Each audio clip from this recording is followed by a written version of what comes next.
Hello everyone, my name is NoFatAnon and I write games for fun. So what are we doing today? Well, today we're going to be working a little bit on Metal Saviors. We ramped up Midnight Anima pretty well, I think. I think Midnight Anima went over pretty well. So I'm just going to work on this one. Just a little bit today. Maybe it probably isn't going to be... Actually, it kind of depends on how I'm feeling. God damn it, I hate April Fools. I hate this. I hate these days. I hate them. They are the worst goddamn days. Everyone keeps putting out the goddamn little things on the Discord server. Ah, it's annoying. But yeah, here we are. My friend was actually talking about it. Let's do this. He was wanting to do some minor things. My boy. Let's see, background skills and modifier. So let's see, background skills. A modifier behind. They have a modifier of plus 10 to plus 15. Let's have plus 10%, which is added to the base of the skill. Base of the skill. Let's do example. Would be a good example. Actually, no. For example, gambling. Gambling plus 10%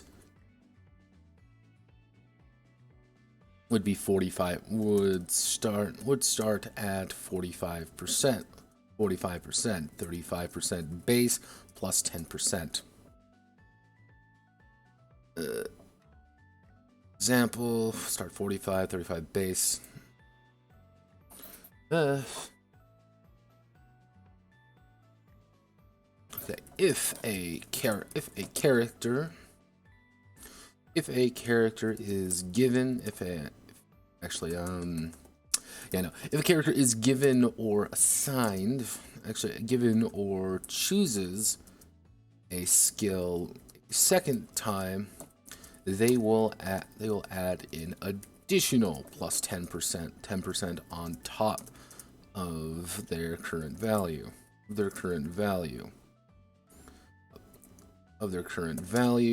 Example, selecting gambling a second selecting gambling a second time would gain plus 10% to the base of 35%. Actually, selecting no. We need to do a second one. Different examples. It's a good one. Selecting disguise twice would have the base of 35% plus an additional 10% an additional 10%, equaling to 45%. A character can only use one of their chosen skills. Let's see. Can only use one of their chosen skills, increasing a base skill. Actually, no. Actually, how do we want to word this? Because here's the thing with this. This is a very specific thing. And I want to get it across that it's correct. Because this is where things get a little bit hinky. The idea is that your chosen skill, kind of like the skills that you're freely able to choose, you can only select once. While, if it's a background skill, you can then apply as many as needed. So if you get, let's say, 5 chosen skills. Let's say you have 5 chosen skills and you have gambling as well. You can only apply one additional chosen skill to gambling. But if you get gambling 3 times in your background life path, then you're going to be able to add plus 20% to the base. You're not going to get gambling as a full skill a second time. That's ridiculous. You just add on to it. Actually, so how do I want to word this? If actually a character may only use a chosen skill. A character may only use a chosen skill to select. Let's see. A character may only use a chosen skill to select a skill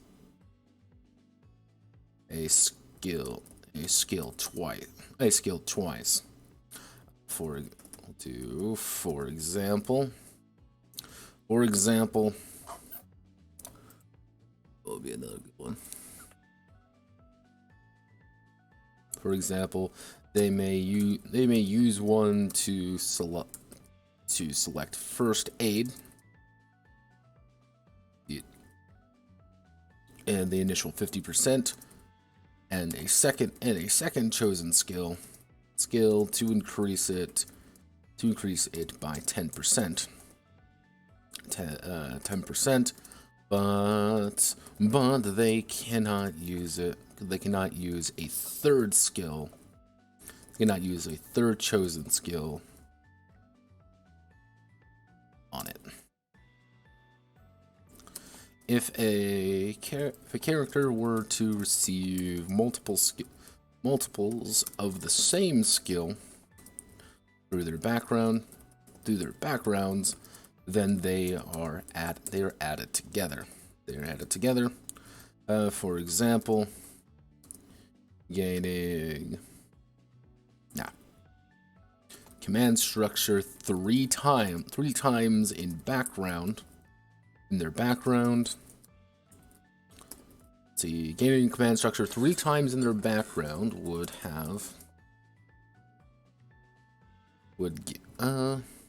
make it command structure 50 would make it 70%. Make it 70%. 50% base plus 20% for the additional 2 times. In this case, the character could spend a chosen skill to gain an additional plus 10%. If this wasn't this particular version, this wouldn't be that big of a deal, because in Omega Men, this really doesn't pop up. This is kind of a very niche case that you can't really do, because in Omega Men, the entire idea is that this is it. You just select whatever your background is, and that's that. You don't really get the option to kind of like select multiple ones. So if you are a janitor, you're going to have 12 chosen skills. You're going to get all of these ones for free. You don't get like the opportunity to have like 1 to 2 to 3 to 4. The only big one is like right here, is that if you have the Omega gene. But yeah, like that's really it. Like you don't really, there's not really a life path system. The only other one would be what is it? I'm going insane. Tainted Bloodlines. Technically it'd be Tainted Bloodlines. Adieu to the Abomination.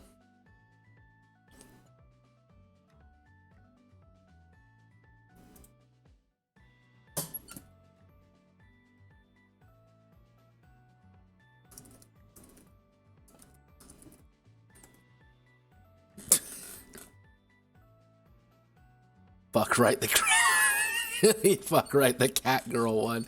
Yes, the cat girl one.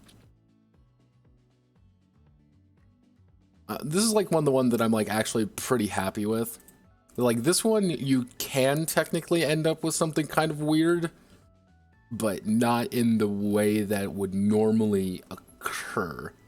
You're getting it weird because you decided to do something really weird and really specific.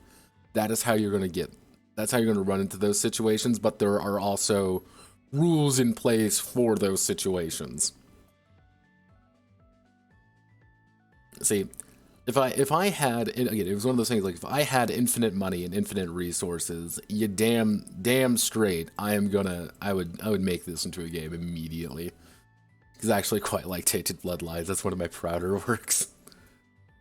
Tainted Bloodlines with Might was my proudest moment.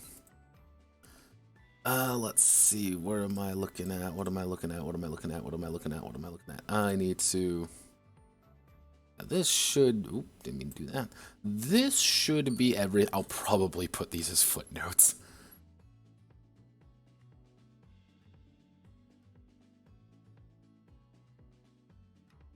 There we go.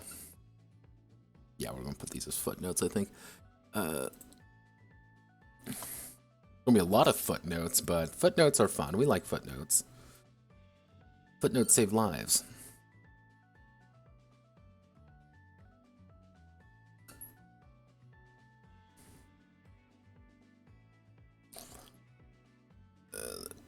Current value footnotes.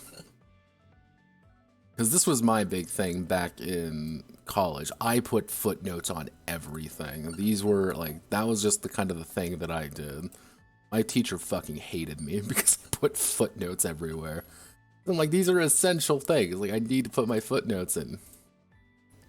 They may select, for example, they may select first aid.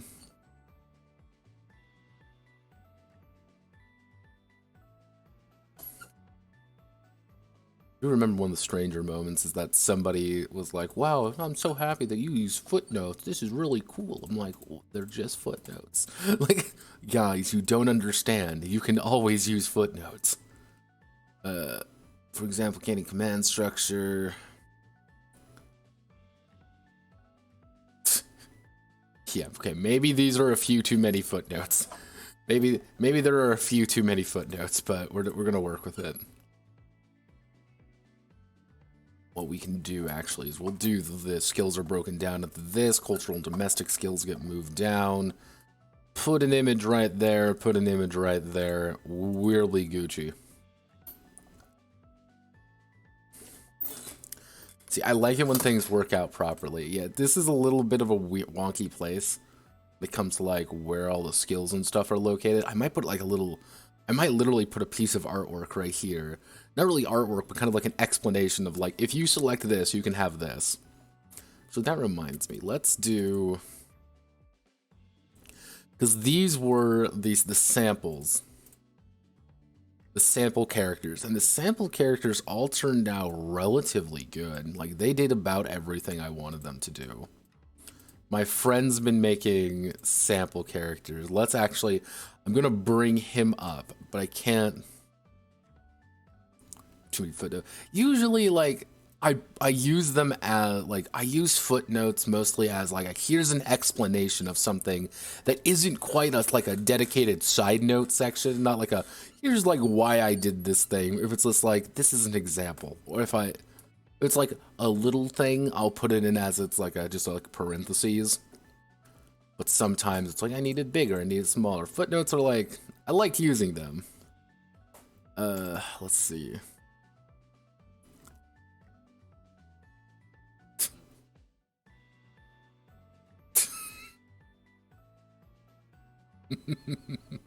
He's trying. He is trying really hard. He wants it so badly. Yeah, my friend rolled his stats for like a character that he wants to play, and he rolled a 17 on a 3d6 for the one attribute he wants. The one he really wants. And he's like, I just opened up his character sheet as use it as an example. I want to make sure he didn't write my name on it or something. And he's like, please, please, he's pretty. He's trying real hard. I kind of want to give it to him. The other half of me is like, I think it's funnier if I don't. Like, I think it'll be funnier if I don't tell him. You know, if I don't let him do that, because if I don't let him do it, he'll force to reroll his character. On the other hand, I kind of want to give it to him because he obviously is really passionate about it. And it would be more amusing to watch him, like, try to navigate. Like, here's the thing, like, I know if he does get this character, if I do allow him, he's going to play it really well. I know it because this is how he does. But it's also like, come the fuck on. Like, ah, God, you poor bastard, you.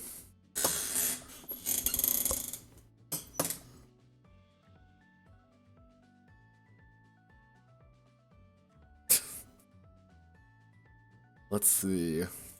Oh, Jesus.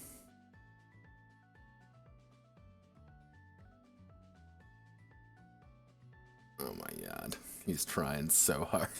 I don't want to give it to him. I don't want to give it to him, but I'm kind of tempted to. But yeah, alright. These are working just about as well as I was thinking. What was the other footnote he had right here? Do I put plus 10 in any other situation? Let's check.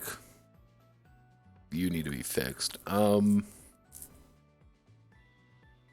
gonna put it at, actually no, I put it plus 10% everywhere else. I'm gonna keep it there as plus 10% as it's just added onto the base. Because I kind of explained it up earlier. Alright, alright. Alright. Actually what I'm going to do is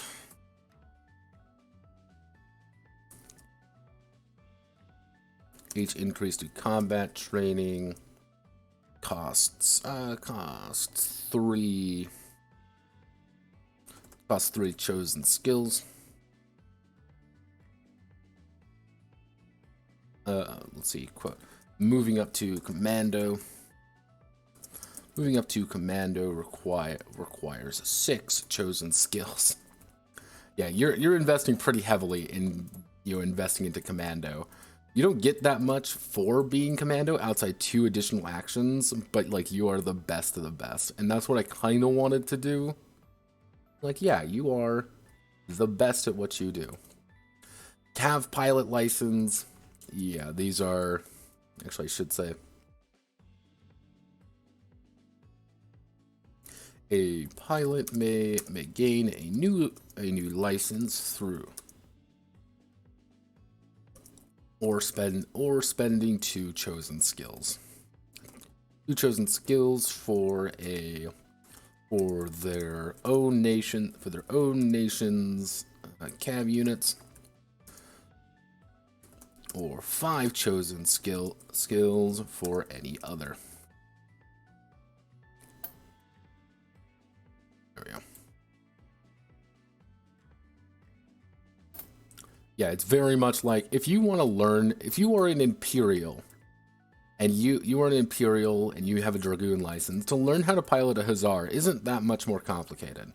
It's just about kind of managing the speed at that rate. Going into a Federal one, that's very different. It is a unfun experience for you because they have very different designations, very different ideas. It'd be like if you were driving a car and then like, oh, okay, here, you can drive this other car, and it's a completely different language for every single thing.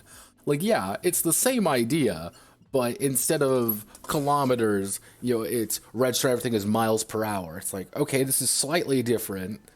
I understand it, but it's the way it's handled is different. The designations and kind of needs are, especially when it comes to clan stuff, which are very rarely anything good. The backgrounds, Catan, Federal pilots are exactly the way I want them. You need fixing, so each tour of duty. Each tour of duty is 3 years. Each tour of duty is 3 years. Is 3 years. Meaning most federal cav pilots. Most federal cav pilots have been in the service for at least 6 years. A pilot may choose to pursue further tours to build up their skills. Entering back into the Let's see. Pilot may choose to further pursue their tours to build up their skills, entering back into the service branch of their choice.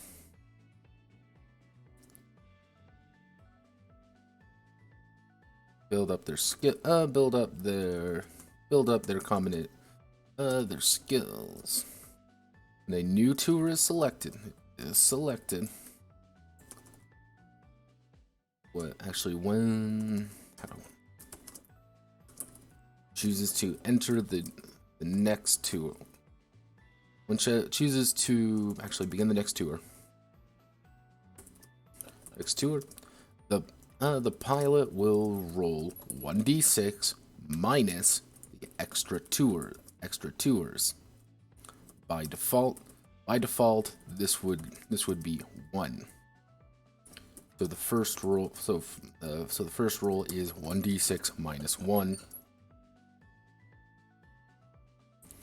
To determine if they have suffered attribute loss.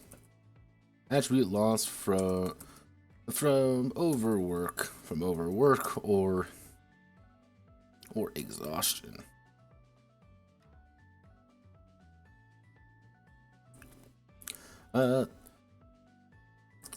The pilot will then gain 3. The pilot will then gain +3 chosen skills in any category of their choice. Reflecting the knowledge they've learned. Learns in this new tour.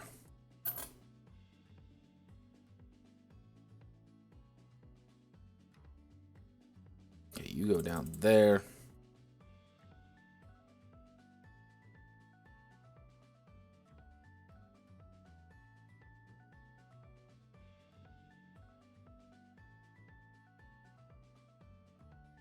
You have public previews I can paw through. Have questions.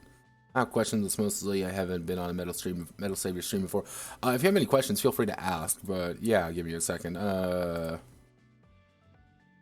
See, I should get a lot better at actually posting my fucking links. Like, there you go. Yeah, like I'm very bad when it comes to that. Sometimes I just don't post links to things, or I'm like, I'll do it when I get the website up and running. This one's kind of odd. This is actually the D2000 system. This is a particular system based off the Megaversal system, which Palladium does, mostly Rifts. D2000, there are 3 versions currently of D2000. I actually do have a SRD for it. It's in the lexicon, SRD files. This is probably my best put together thing of just dozens of different little skills and just adding things on top of each other. This is literally saying, me want to make Palladium, but Palladium's scary, and I love my friends to death, but they would not get it. So I kind of decided to add in a lot of stuff like this.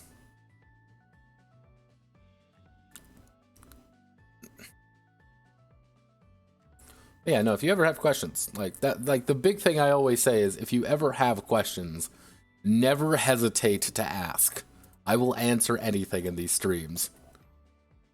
Except if it's really weird shit. At that point, then I'm going to start questioning a little bit.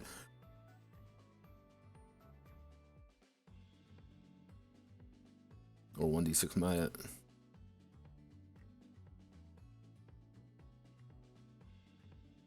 Actually, we'll do...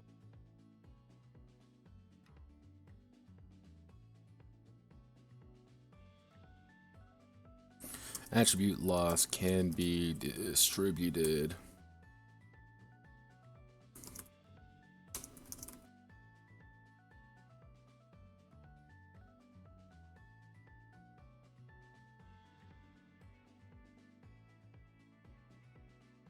There we go. So yeah, pretty much the big thing with federal pilots is that you are very much trading in your attributes in exchange for more stuff, but you also get probably a lot more kind of developmental opportunities compared to Imperial pilots who are very regimented. Like after you get done with this, you're done.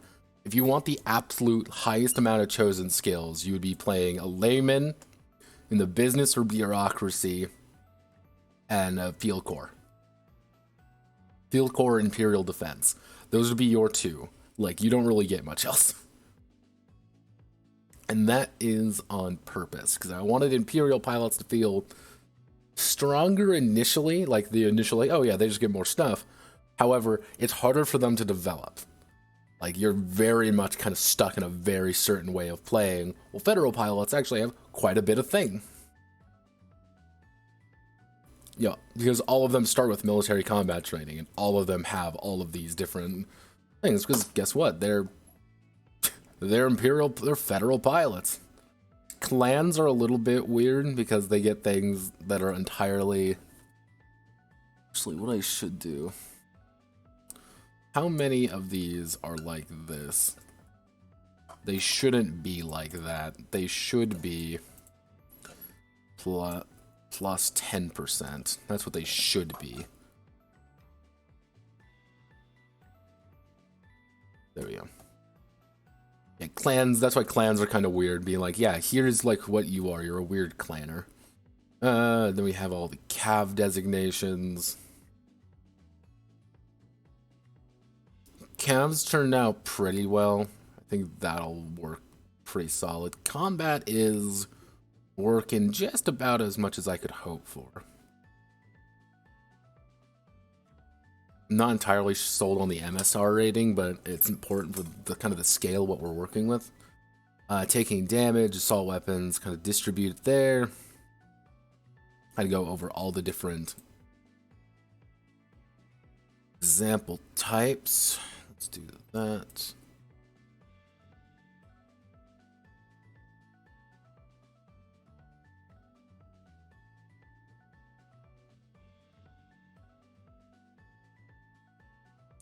There's a dedicated reason for the clans.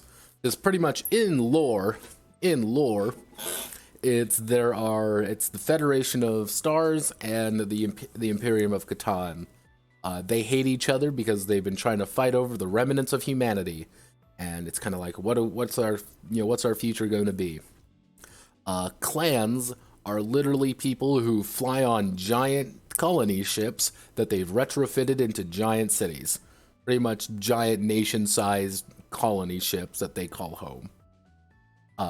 Clans are very separate. They have a very different identity from everybody else. They're space gypsies. But they are the ones who, every single person on a clan ship knows how to ride these machines. Every single one of them are cav pilots. From the lowliest chef to the highest ranking person. With the kind of the idea being that you are part of this very strange alien culture. And like one of the big things for them in particular, what I wanted to do was implement a system of building your own cav unit, kind of being able to edit things. They don't get their own set because there are dozens of clans out there and they all hate each other because they're all weird. And that is quite literally we don't want to play Federation or Imperial, we want to play something else. Okay, you're playing clans then. I know my friend was like, we want to play mercenaries, being like, you're playing the Federation then, because they're the only ones that are going to have mercs. If you really wanted to play like, we're a bunch of civilians in cav units and trying to survive, then yeah, use the cav chart, use the clan chart. The big thing there would be like everyone gets labors instead of clan background. That would be my call.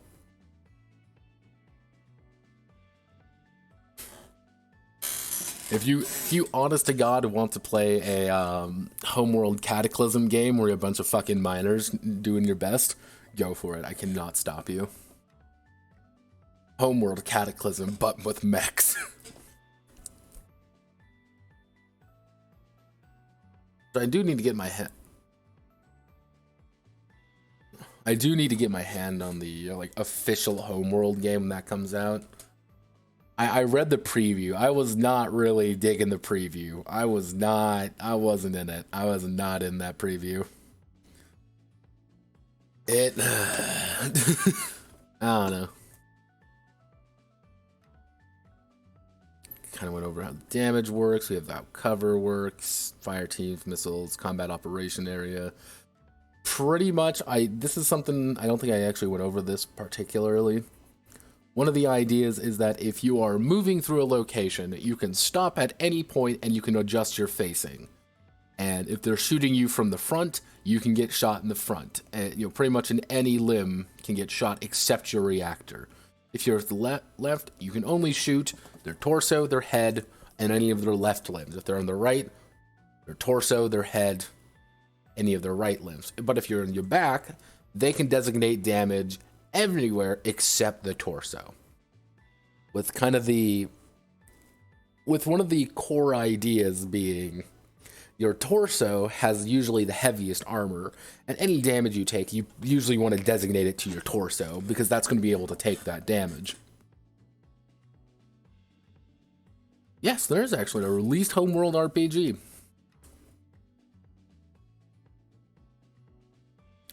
Modiphius. Hire me, Modiphius. Hire me. Yeah, it's Homeworld Revelations, that's it. It's kind of using their own, it's using their 2D20 system. I am mixed on it. I kind of, just the little sample preview they brought out, I wasn't super oh boy. Because it's mostly about the ground stuff and being very personal people. Which I was like, yeah, but am I I was hoping for a little bit more on the lines of ship. Yeah, the reactor is always on the back.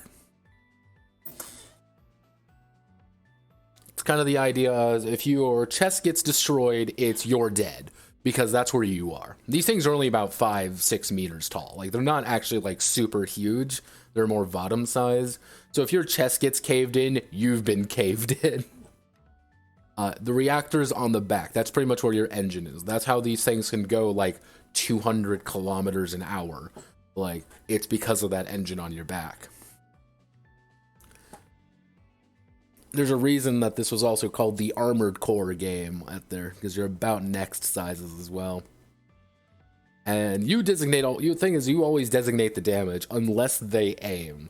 And if you get behind somebody, you're going to aim for the reactor, which is very lightly armored, has very little health. It's let me see, let me bring up the Okay, this is the hero one. Let me. This is the anime hero mech, the Vix Vagabond. This is a federal cav unit. They can go at their standard speed. Their standard speed is effectively they are moving. The engine has been popped and they're going as fast as they can in pretty good speed. They're going about 80 kilometers an hour. If they direct all energy to their engine, they're going to go 264 kilometers an hour. These things are fighter jets when they want to go fast. Combat speed is when things kind of slow down quite a bit. Because I remember I gave it a very specific... I give it a very specific reason, why people are moving their way they are. Okay, yeah, it's let's see. Yeah, first is silent cav. There's silent running. Silent running. Cav unit systems going to minimal power. Cav unit operate purely by leg mobility and terrain feature. There's redeployment with reactor receiving a lion's share of power, increasing unit speed to their standard or boost speed. You can't boost for very long, and that's not really the point to go that. The thing is, If you're a hotshot, super cool, awesome pilot, you fuck up the landing on a boost speed, you're going to fall. You're going to skid going 200 kilometers an hour on the ground, and everyone's going to laugh, or you're going to be dead.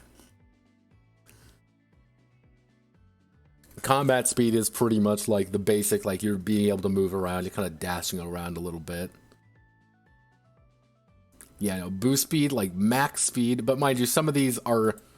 Yeah, then you get things like, this is the Imperial Knight. Imperial Knights are going 40 kilometers an hour if on their basic speed, or 160 at their absolute fastest. These things are thick and slow. But that's the point. They're supposed to be thick and slow. I think the fastest one... I want to say it's a... The absolute fastest you can go is in a crack lancer. It takes 264 kilometers an hour. Like these things are pretty much suicide boxes. Which was the point. They're supposed to feel like suicide boxes. Usually the absolute slowest one is this one. The Milton Mace. Milton Mace goes 28 kilometers an hour standard, or only 136 with full boost. They go pathetically slow.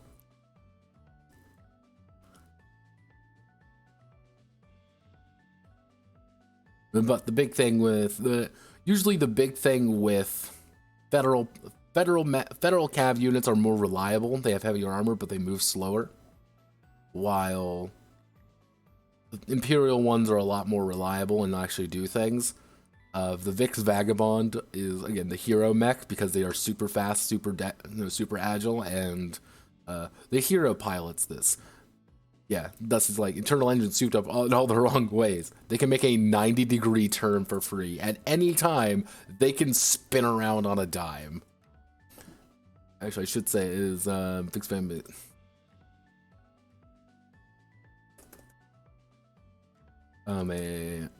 May make a 90-degree turn.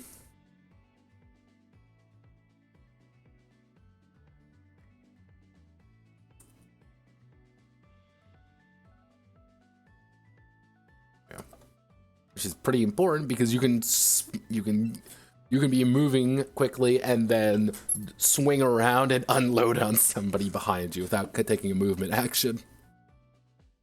But only 90 degrees. Let's see. Yeah, I did add some. Yeah, vehicles and pikes have placeholders. Infantry is a little bit different. Yeah, big thing with line of sight is if it's directly behind you, you cannot shoot them. If they're concealed, you cannot shoot them. If they are behind something, you cannot shoot them. You have to be able to actually see them to shoot them. Usually this isn't like a, wow, I would have never thought of that, but like, yeah, sometimes you gotta state that. For the big thing for this, these are things that are on the field. This is all from Front Mission, by the way. Infantry operate as an infantry. The big thing to consider with them usually is that they do certain things, and they are very dedicated. They just have a combat rating. And if they're anti-vehicle, they're going to do 2 damage to other infantry and 4 damage to cav units. Which doesn't seem like a lot, but it's, hey, here's 4 damage randomly that you just have to deal with now. Especially when you consider there might be 3 of them, and so that's 12 damage being hit directly into your legs or something. These might get upped. Vehicles need to update these. Pikes. The big thing with pikes, which are, let me see, they are personal infantry kinetic equipment, which was a bitch to come up with, by the way. Fun fact, that was a bitch. The big thing behind them is that pikes are mook infantry, you could say. They're things to allow you, the player, to fight against and kind of mow down without having to really think about it. Like, yeah, they're not quite infantry and pose no threat, but they're also not, like, this is a thing that can kill you in 5 seconds. Like, no, they're pike units. But what I am going to do, I'm going to go down here.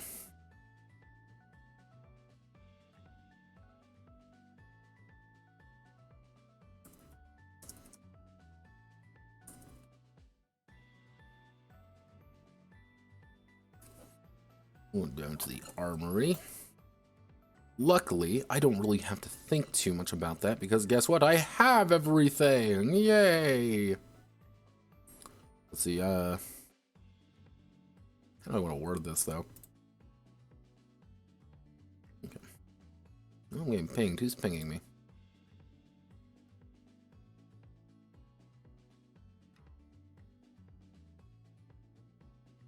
People are asking about Arcane Ugly.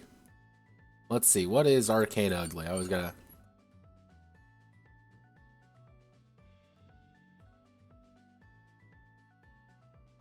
Oh, it's this guy.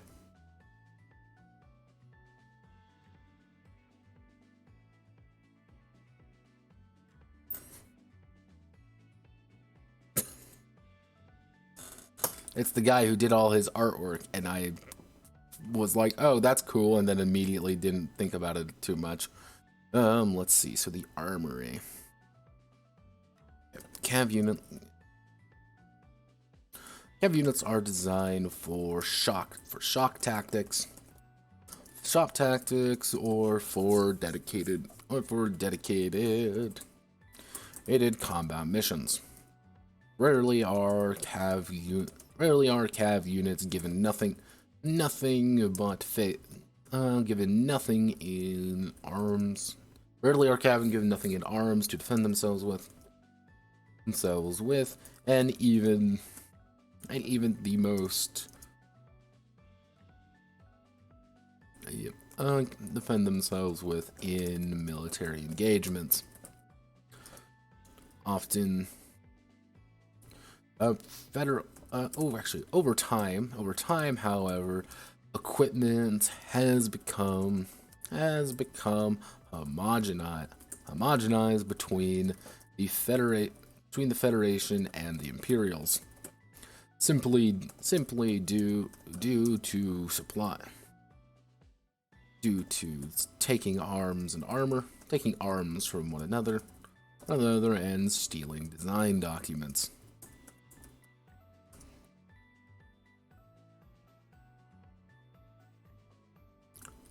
There are priorities.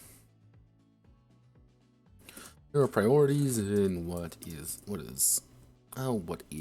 given to Cav units, but they often with different names, but both are usually similar in design and purpose.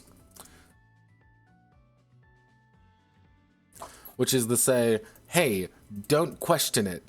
Like, hey, can I use this? Yes. It's probably going to be the exact same thing. So, we need to do art of violence, melee weapons.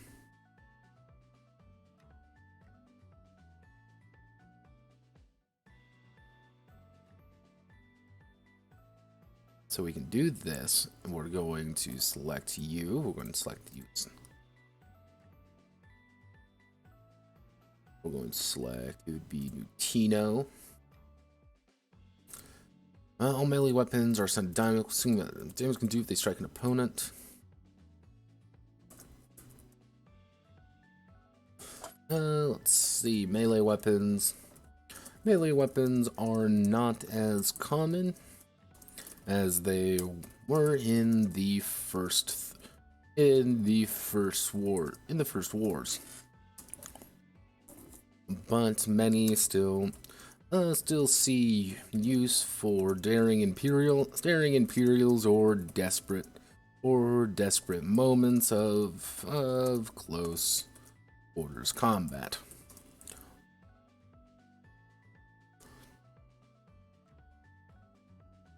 Let's see. So, weapon class. These are just going to do basic.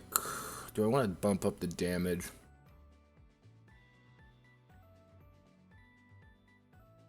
actually, what I should do. Rename similar design purposes.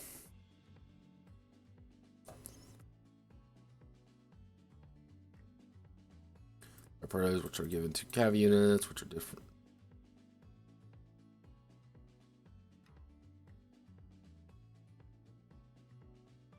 I should say is pilots. On the pilot scale. On the pilot scale, these weapons are also in use. Also in use, but will only do standard damage. Only do standard damage and affect the. Only do standard damage. So pretty much all of these weapons can be used by a pilot, and the only difference being, well, you're pilot-sized. Staff, we're not going to bring in staves. Staves are a no-no. We don't need those anymore. Spears, we don't really need spears. Those aren't really a thing. So, axe category. You have your axe, your great axe.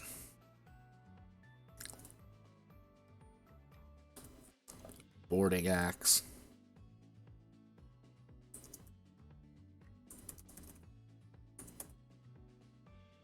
Which are quite literally going to be these. Young man, do you have a girlfriend? Because I always liked these axes, because I always thought these were the coolest fucking thing in Legend of Galactic Heroes. I always found it very fascinating, because these were boarding axes, because armor was so good, guns really didn't do anything. So the best way of approaching it would be to bring up the biggest possible fucking axe and just start chopping.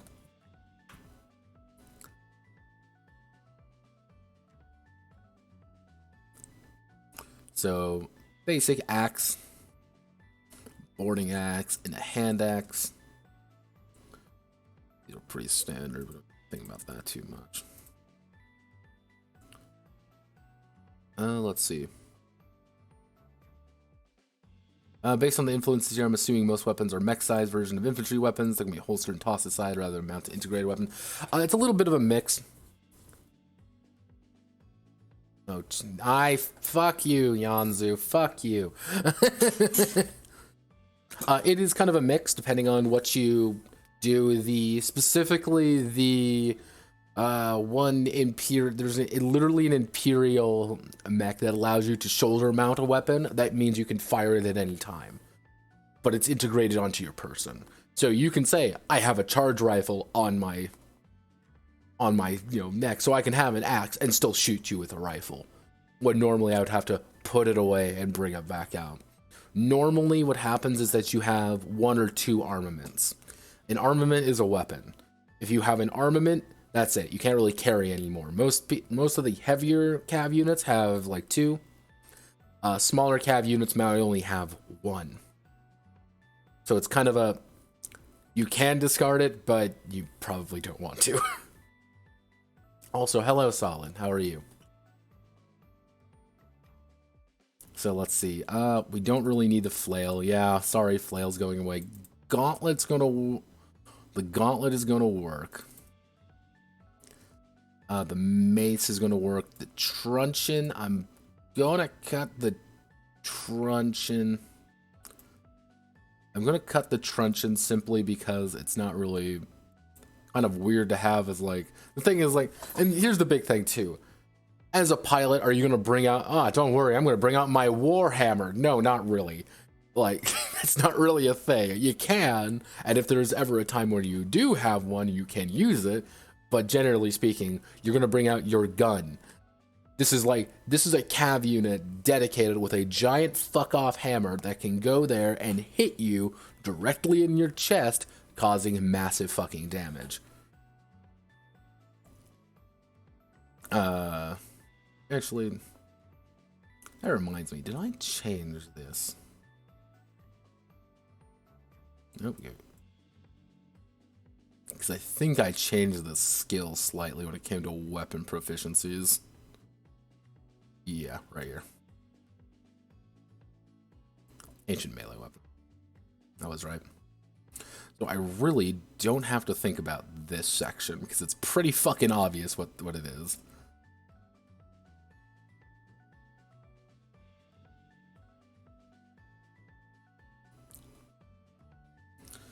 Short sword. We're gonna cut the short sword. Not really a thing. Just use a saber. The stiletto. We're gonna cut the stiletto. Actually, we're gonna cut the we're gonna cut the stiletto.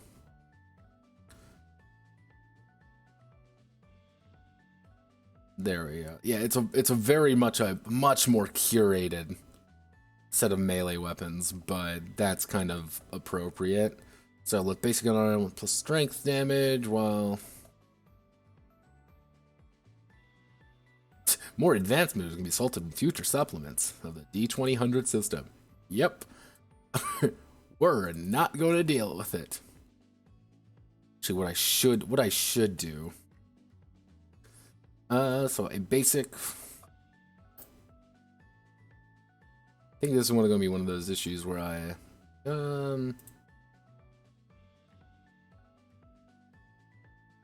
Zolder, Weekend, Metal Saviors.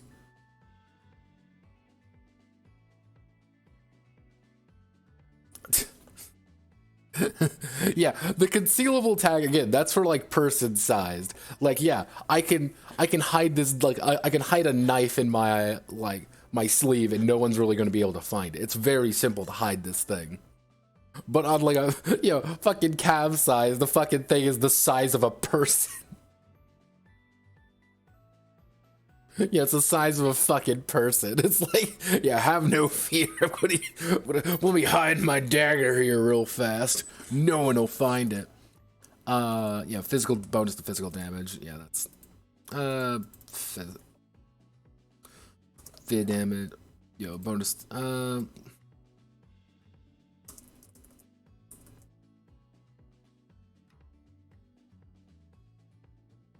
in case you're wondering, yes, this entire system right here is taken directly from Palladium. Because Palladium is very interesting in that regard. Why are you 12? Yeah, you're going to become perfection.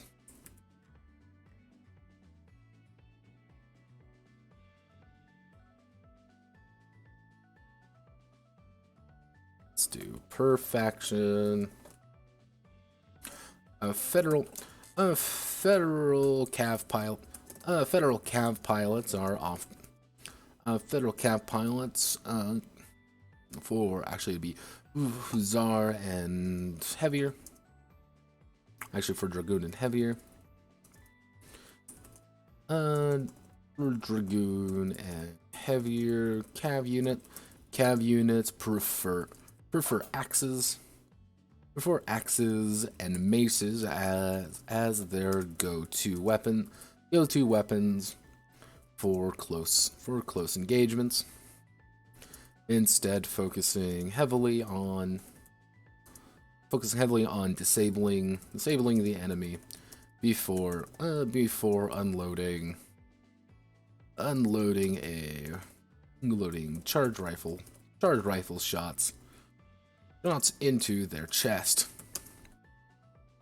Imperial cav pilots are daring idiots and are primarily assigned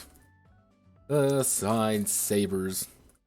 Sabers or swords, particularly dangerous individuals. Individuals will custom order unique blades to decapitate their enemies with. Often with a flourish of style.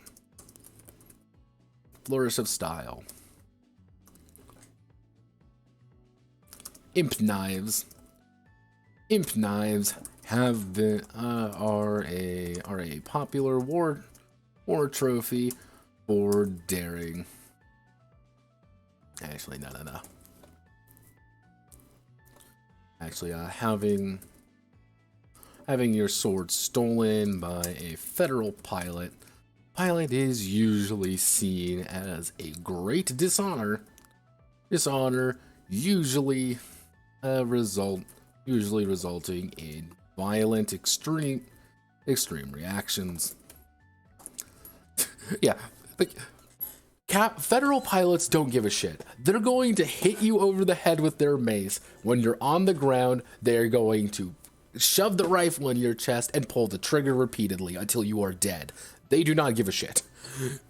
Imperials are very focused, and they're like, we must make this as dramatic as physically possible.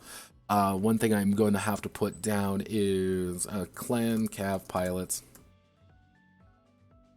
Clan pilots are diverse as their mothership. Some with deep focuses on particular weapons. Others just use whatever is perfectly available to them.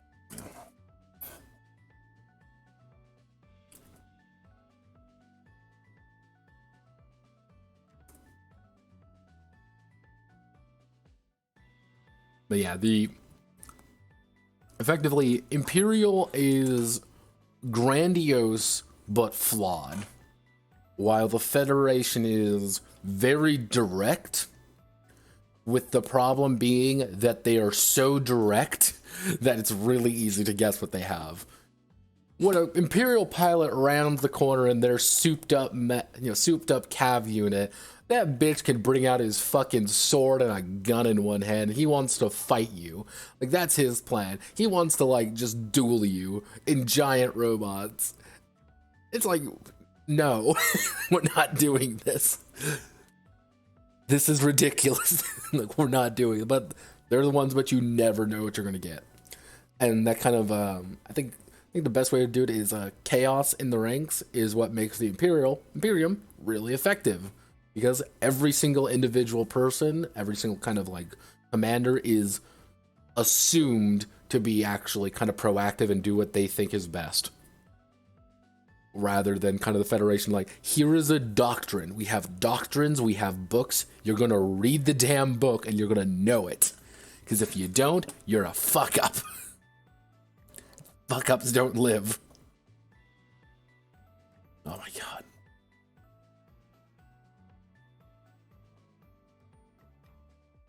I'm like, I'm going to open Discord for a second. I just see the little notification icon and I'm losing my mind. God damn it. Damn you, Yanzu. Damn you.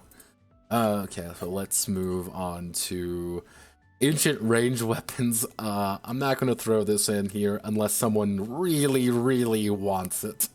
If somebody really wants it, I will do it, but I'm not really gonna go out of my way. Luckily, I can do this pretty easily. The rest of this can be converted over almost 1-for-1.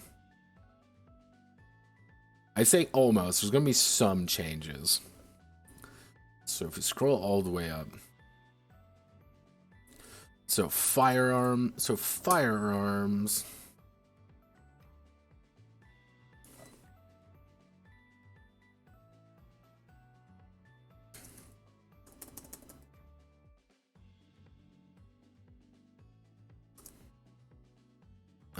Let's see, we'll do fire and brimstone firearms. Firearms are the most common armament in the galaxy with guns being proliferated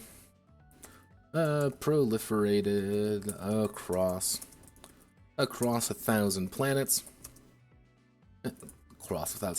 Cav pilots are no strangers to firearms. And cav guns are some of the most designed pieces of tech available. technology available.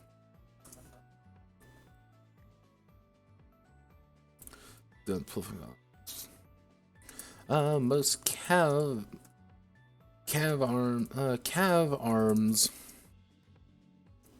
are primarily broken down into laser, charge, and slug. And slugs, which reflect, laser, charge, and kinetic types. Let's see. Cav arms are primarily broken down into laser, charge, and kinetic types, each with their own advantages and disadvantages. Disadvantages in the field. So actually what we're going to do is we're going to do this, and we're going to do laser. Using the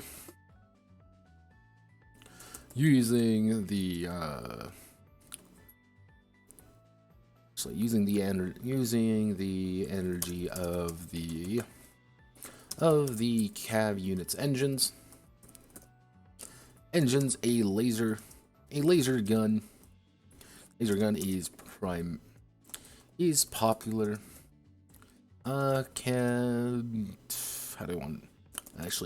It shoots out a superheated beam of light at the enemy with the intent to cut through armor.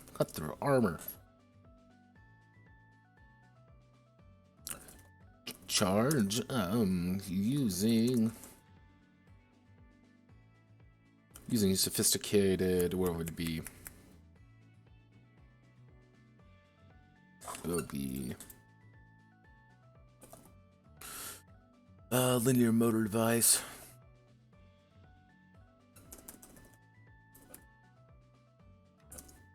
Using sophisticated electromagnetic materials. Oh.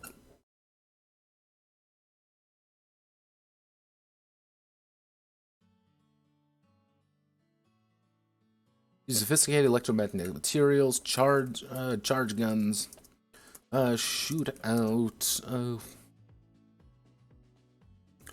quick fire, shoot out, traditional bullets using, I don't want to word this,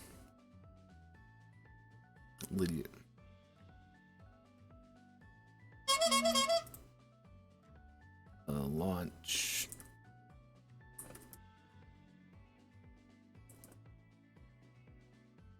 Railguns. You have railguns, hence charge rifles, and finally, which is kinetic. The most simple, using gunpowder, and other explosive techniques, and other explosives. Kinetic guns launch bullets at high speeds toward the enemy. Often explosively.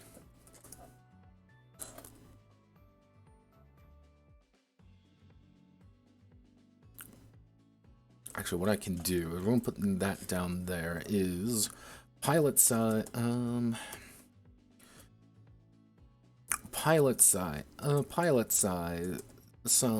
armaments are traditionally kinetic.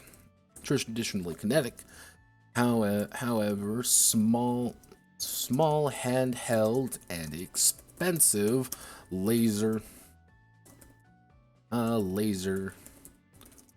and charge weapons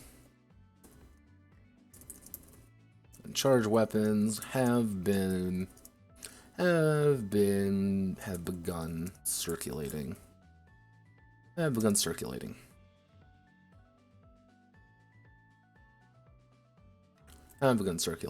So pretty much, you can't. The big thing what I want to get across is that like a laser gun in a cav unit is something actually fairly impressive. Like if you bring out a laser gun in like a small scale, that means you're fucking rich. They suck. They are tiny little short range guns that pew pew. But if you hit anyone with it, you're gonna cut them in half. But I can also stop you in your tracks pretty easily with a gun. Like, yeah, I put three, I put, 4 fucking 45s into your chest while your fucking gun is charging. Like, yeah, no. Like, people will always go for the simplest thing possible. Let's see.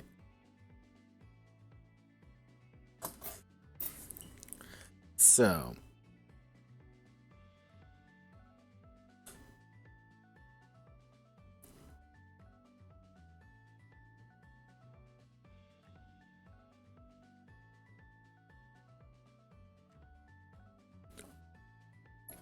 I'm gonna mark out the range because what I need to do, this is something I'm gonna have to like sit down one day and just do real fast because that's a bitch. But like right now I just need to make sure everything is looking okay because I mostly kept everything down to D6s. Let's see, so you get shot by an assault rifle. You're gonna take quite a bit of fucking damage because this is an assault rifle designed to kill people. Let's see, so this is 4, 7, 9, 11. You took 11 damage. Which can potentially do quite a bit more damage depending on the fire rate. Let me just double check.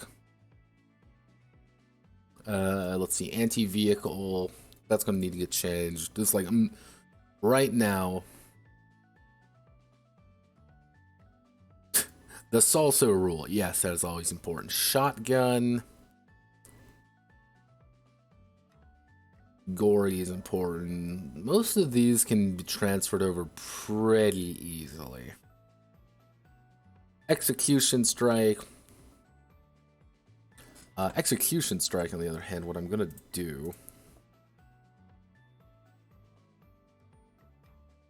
Missiles, grenades, and such. That is going to have to be added personally. That is something I'm going to have to sit down and add because that isn't in the main SRD.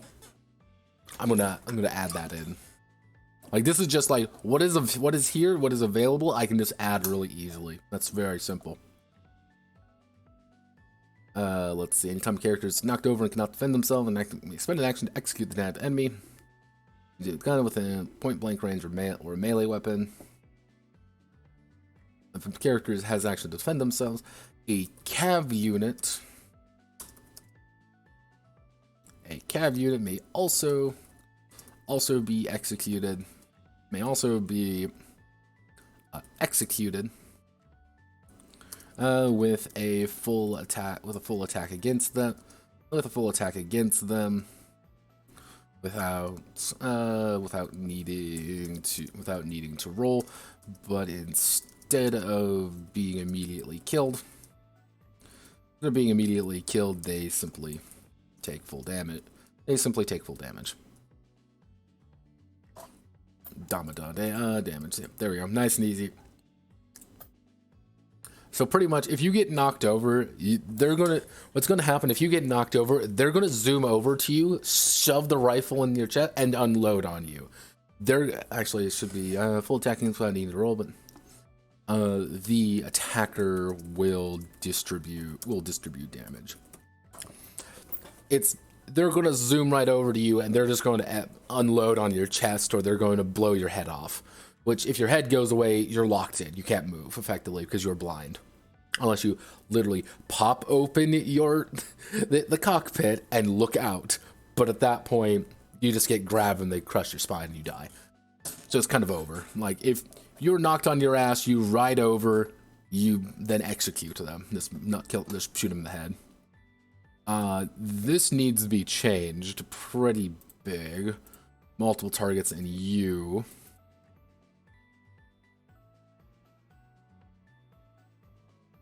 This needs a little bit.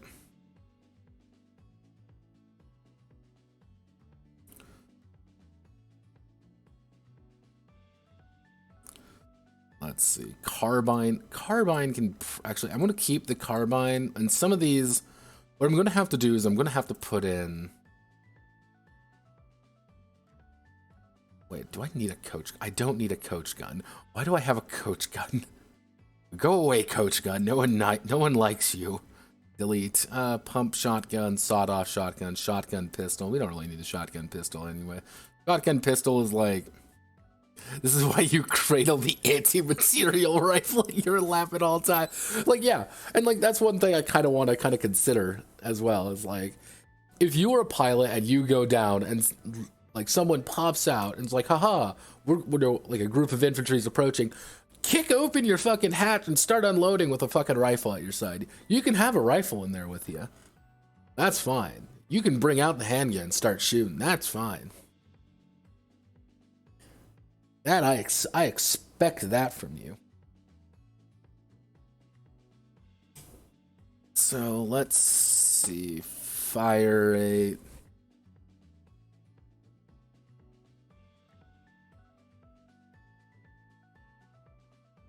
Let's see.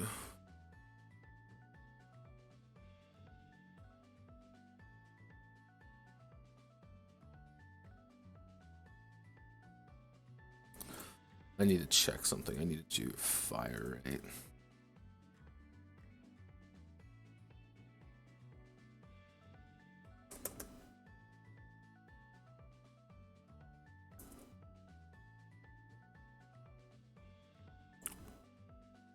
Let's do, we want to attack, make a d20. Cleave, spray. Okay, attacker sprays recklessly. They attack up to 5 targets. Precise strike. All in strike, aim down sights. I need to add in gun combat, and don't I? Should I add in gun combat and you? That reminds me. For those who don't know, gun combat and you is kind of a side rule in this game. Series of side rules, you can say. It's for if you really want to go hardcore on things, this is what you can do.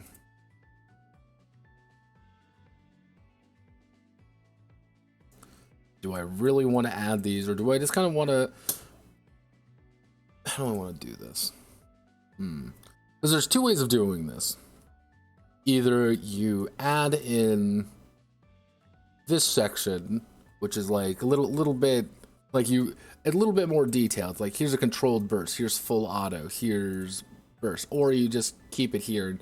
Ammunition is kind of more, I don't know what ammunition is kind of more of a thematic thing.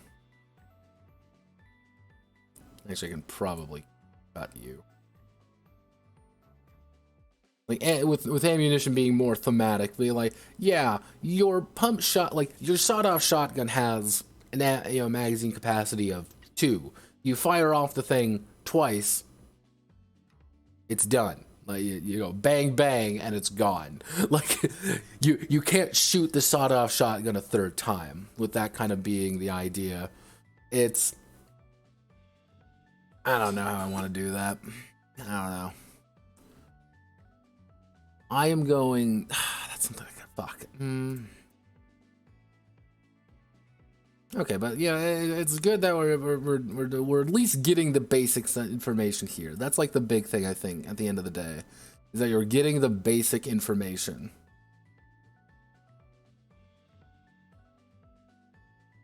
Is that at my door? Fuck, that's at my door. Give me 1 second. Guys, someone's knocking on my door. Ooh.